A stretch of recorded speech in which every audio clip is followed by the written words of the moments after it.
So how about that Xbox One? More like Xbox done, am I right? What a total X-boner. I'd never buy one of those in a million. Yeah, I bought one. I'm full of shit. Apologies for the jittery footage. The Xbox One only has an HDMI out, and my capture device only accepts components. I have to use an HDMI to component converter, which doesn't exactly get along with my capture device, and it results in this shaky video. If anyone knows how to fix that, please let me know. Otherwise, when I do Gaming with Jell, the Fighter Within, whatever that game's called, then yeah, it's gonna be kind of shaky there too. Again, apologies. And before you ask about the built-in DVR, that thing only records a maximum of 5 minutes. It's a massive hassle to use. I don't think the video quality in it is very good either. But not completely full of shit. I did say that I would pick one up after Crimson Dragon came out, which I didn't realize it was a launch title. I did say in a month, when nothing's coming out, which I forgot was December. Like, seriously, nothing's coming out this month other than the 3D remakes of old Sega games, which, by the way, 3D Space Harrier, kind of awesome, what with it being Space Harrier in 3D. So, I picked one up, you know, I was at a mall, there was a Microsoft store there, people were telling me you gotta try the controller, so I was like, the GameStops, they don't have the controllers out, but you could try them at the Microsoft store, so I was like, hey, let me try that controller. Oh, hey, this controller is kind of nice. Hey, you guys don't happen to have any Xbox Ones, right? And they said, actually, we do. And I'm like, really? I mean, it would be the only reason to have a Microsoft store, basically. So I kicked it around, and I was like, you know what? I got a little cash in my wallet. You know, I kind of had the money, and it was there, and Crimson Dragon was out, and I was like, fuck it, why not? Let's just go. I'm gonna wind up with one eventually anyway, because Crimson Dragon's on it. And, like, the big thing is the fact that Crimson Dragon's getting terrible reviews. I'm sorry, if it had gotten good reviews, if people were like, oh yeah, Crimson Dragon's a great game, you should totally buy it when you get your Xbox One, it's definitely something that you just gotta have, then I could have waited. But the fact that it's getting terrible reviews, and that everyone is going, I hear Crimson Dragon is bad. Nothing pisses me off quite like, I hear that's a bad game. And I understand, not everyone can play everything, obviously. Not everyone even likes everything. So, you can't expect everyone to try the game and give you a judgment on it, but it's such a niche game. It's a fucking rail shooter. Who likes rail shooters enough that it owns an Xbox One and could give a legitimate judgment on Crimson Dragon? I don't trust reviewers as far as I can throw them, especially when it comes to a genre like that. So, how is it, huh? You know what? It's not bad. It's not bad at all. It's not as good as, like, a real Panzer Dragoon game. Like, it's a more MMO'd up Panzer Dragoon is basically the big difference. Like, in Panzer Dragoon, it's this one linear story. It has all this cinematic shit going on. In Crimson Dragon, it's a collection of little 5-minute missions with a bunch of sub-missions to them. So they built, like, a handful of different environments, and then they just reuse the same environment a whole lot and give you different paths through it and throw different enemies at you. Kind of like Aces of the Galaxy, if you played that game. If you haven't and you have a 360, you probably should. It's pretty awesome for an Xbox Live Arcade game. But yeah, so it lacks the wow factor that Panzer Dragoon has and all the really awesome set pieces.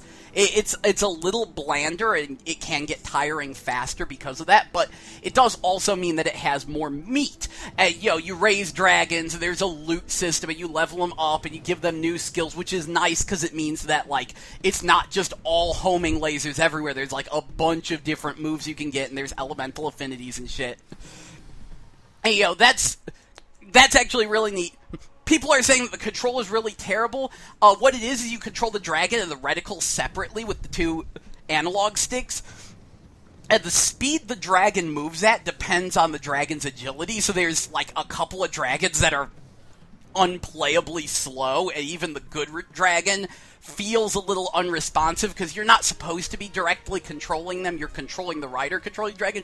So it's like, it's this intentional unresponsiveness that makes sense. It doesn't really hinder the game. It's a little hard to explain. Weirdly, the Kinect support has been almost completely stripped of the game, because I was like, I'm going to try this Kinect support. Let's see what the game was originally intended to play like. And that's gone. Like, all they have is you can jerk left and right in your chair to dodge left and right. And you can issue voice commands to your wingman by putting your fingers to your ear and saying, like, go forward and go back. Which, both of those things work, but they're way less responsive and functional than the normal controls, so there's absolutely no reason why you would say go forward instead of just hitting up on the D-pad. It's a complete gimmick and it can be turned off. And I think the big one is the microtransactions. A lot of people are really concerned about that, and they're full of shit. You never really need to use the microtransactions. Look, the way it works, there's a shop, it sells some items, and you can buy those items, for the most part, either with the in-game credits that you earn from just playing the game and doing missions, or with jewels, which are the things you purchase with real, actual money.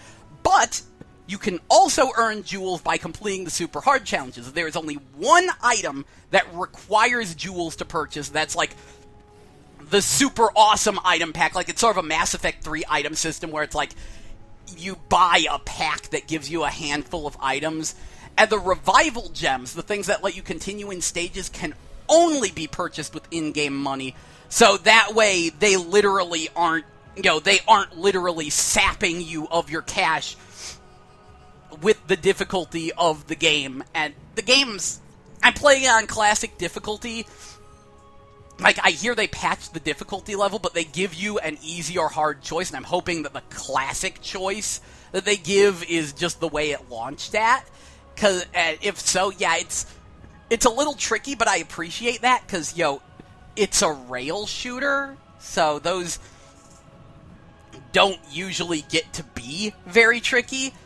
So basically, it's pretty fun in short sessions, but, could get really boring and irritating if you played it for too long and tried to marathon it, which is the case with most games I like. So basically, it's a pretty good Xbox Live Arcade game, which is what it is, sort of. Microsoft's decided to break down the barriers between, like, normal games and Xbox Live Arcade games.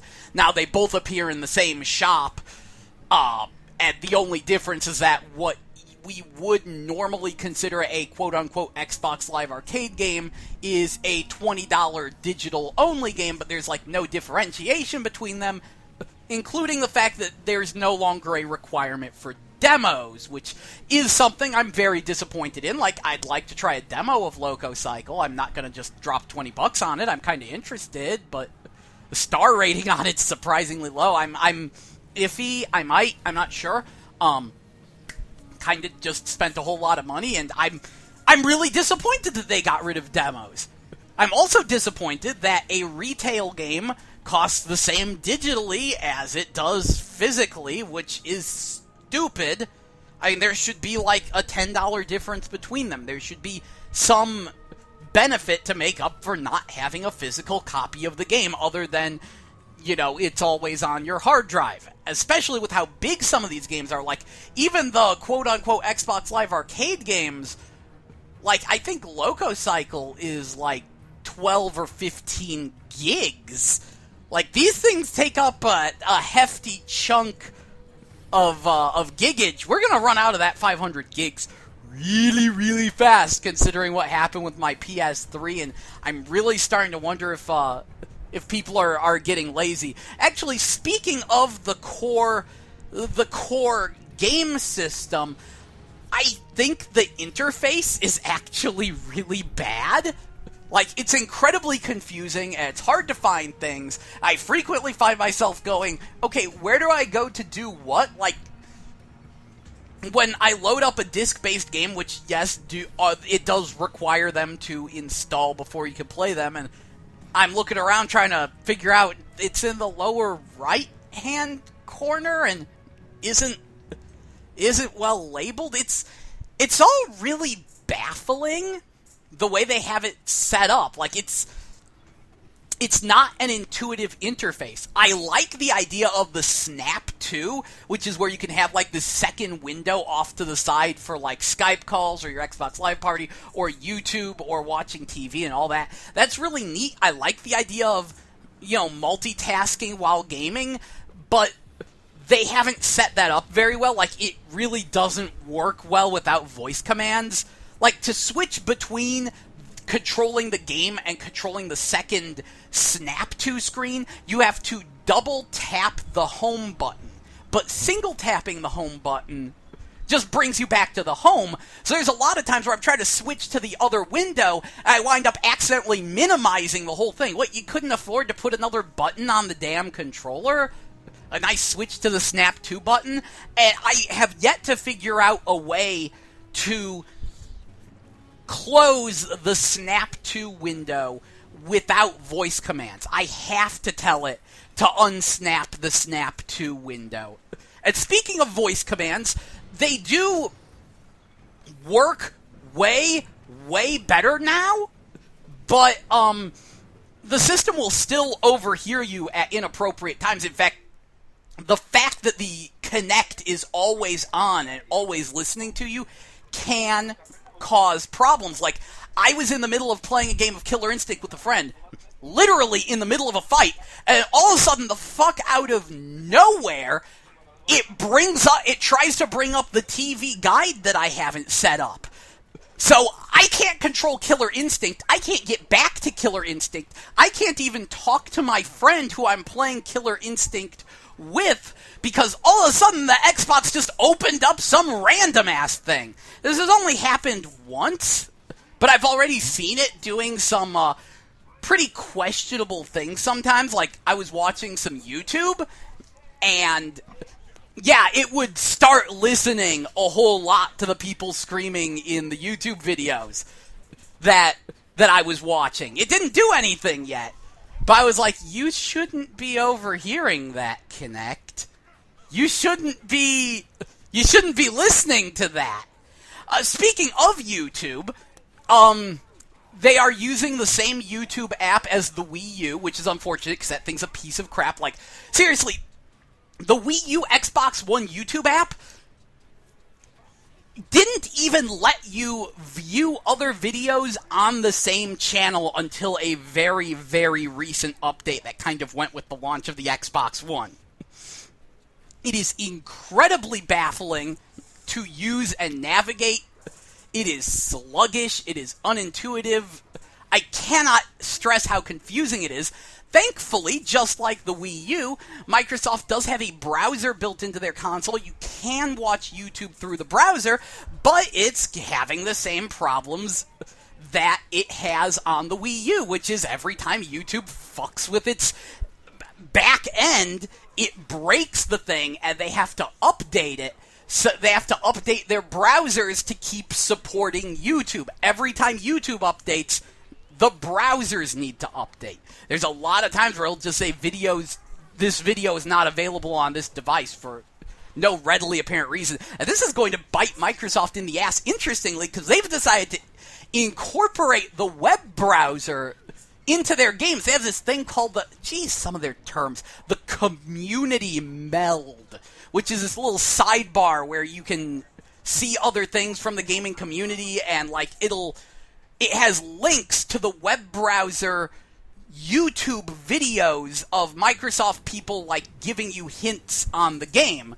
So they've actually integrated watching YouTube through the web browser into their games. That was a really terrible idea, because that's going to break. And it's going to break repeatedly. And Microsoft should have just let us view the videos straight from the community meld. Similarly, I've noticed, like, text slowly loading in every now and then, so it seems like the Xbox One is streaming a lot more things than it should be. It doesn't have nearly as much built in as it should. I do like the fact that it turns on really fast, because it kind of just stays in a sleep mode, and that you can minimize the game and go to your home menu and fuck with things and get back to the game relatively easily and quickly. Like, I like how snappy it is, but there have still been some points where I've seen it chug. I'm really wondering what's going to happen when shit hard locks. I mean, I've already hard locked the piece of shit YouTube app, which most Xbox One games, I guess they're taking a page from the fucking world of Android. Most Xbox One games do not have a way to close them. They're just always running in the background, so you can get right back to them really easily, and it can support running, like, a certain number of things in the background, and then, like, auto-close some things, I guess. But I locked up the YouTube app. I couldn't get it to respond to my controller, and I couldn't get it to restart the YouTube app. Like, I tried loading up Crimson Dragon and then loading up YouTube. I couldn't get the YouTube app to reload. I had to turn off the system, turn it back on, in order to reload the YouTube app, which was nice and quick, but I shouldn't have to do that. That's stressing the system out way more than it should. And I'm really wondering what's going to happen when the system hard locks. I mean, I've hard-locked my Wii U a whole heck of a lot, mostly through trying to watch YouTube. And you can't tell me, oh, the Xbox One's not going to hard lock. The Xbox One's going to hard lock. What's going to happen when I hard lock this shit? Will turning it off work? Will it be possible? I'm a little concerned about that. I will say the new Kinect does work better. Like, I was very skeptical. That was the other reason I wanted to get an Xbox One, was I was really curious about the new Kinect. Everyone was like, oh, it works the way the original Kinect should have. It's so super great and wonderful, except we don't care about Kinect, so we're not really going to go into detail. So I was like, all right, I'll give it a chance. One thing I find amusing, they removed the motor from it. There is no longer the motor that auto-tilts it. Now you manually tilt it, which is actually a good thing. Because not only was that a waste of everyone's time and money, but oftentimes, like, the Kinect wouldn't level itself out properly, and you'd have to fuck with it anyway. So it's good that now you just do that manually, because, again, waste of everyone's time and money. I was really skeptical about the new Kinect, but it actually does seem to work better. Like, I didn't have to completely clean my room, and it worked at a much shorter distance when I was fucking around with it. And, like, it can hear me better, and it seems way more responsive and accurate. Like, I did pick up The Fighter Within, and, yeah, that game's... Look, I had to try something with the Kinect. Kinect Sports Rivals isn't out yet. All they have is a demo, and all the demo shows you is, well, the same shit we saw in Star Wars Kinect, where you move our hands forward and back to steer a thing. Ooh, big whoop. That's so exciting. So, yeah, I got The Fighter Within, and surprisingly it worked. Like, it's still just doing gestures to initiate pre-programmed actions. It isn't really a very good game, but I was surprised at how well it worked.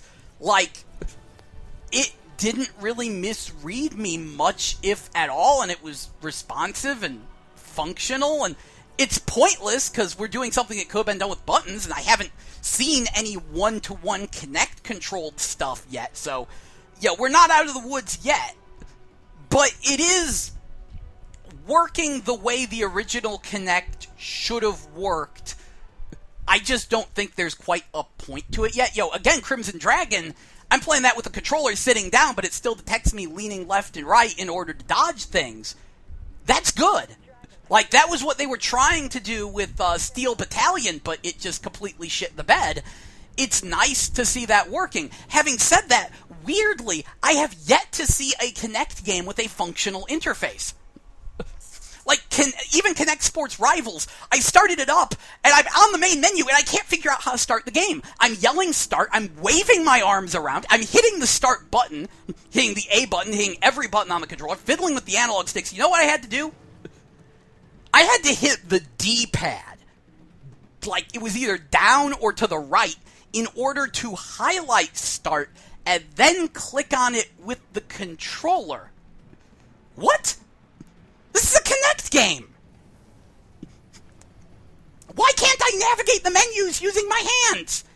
In fact, I can't figure out how to bring my hands up on the main menu. Like, sometimes it'll be like, oh, hey, you can wave your hands around to do things, but I can't figure out how to do that on the Kinect's main menu. And it looks like they're letting you, like, physically try to push in the buttons, but sometimes when you push towards the Kinect, your hand might move left or right. So there was an instance where I tried to click yes, and I clicked no, and just, Jeez, like in The Fighter Within, I keep forgetting the name of the damn game.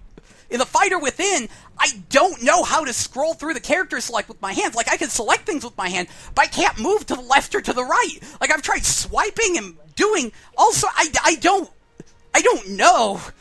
Like, honestly, the Kinect interfaces with the new Kinect are actually worse than the ones with the old Kinect, even though the new Kinect works better. Like, it's really half-assed and weird. And I'm definitely screaming, why did you include this with the system? You people are dumbasses.